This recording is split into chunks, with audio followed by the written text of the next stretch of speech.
Hello বন্ধুরা, আজকে একটু স্পেশাল, খুব বৃষ্টি হচ্ছে তার জন্য খিচুড়ি করেছি। খিচুড়ি 5 রকমের ভাজা। প্রথমে দিয়ে দিচ্ছি খিচুড়ি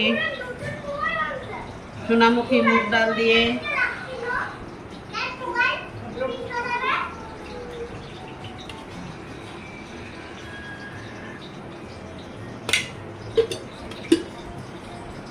তারপরে দিচ্ছি পাঁচমিশালি তরকারি, যেটা বলে খিচুড়ি লাবড়া। তারপরে দিয়ে দিচ্ছি এক টুকরো গন্ধরাজ লেবু,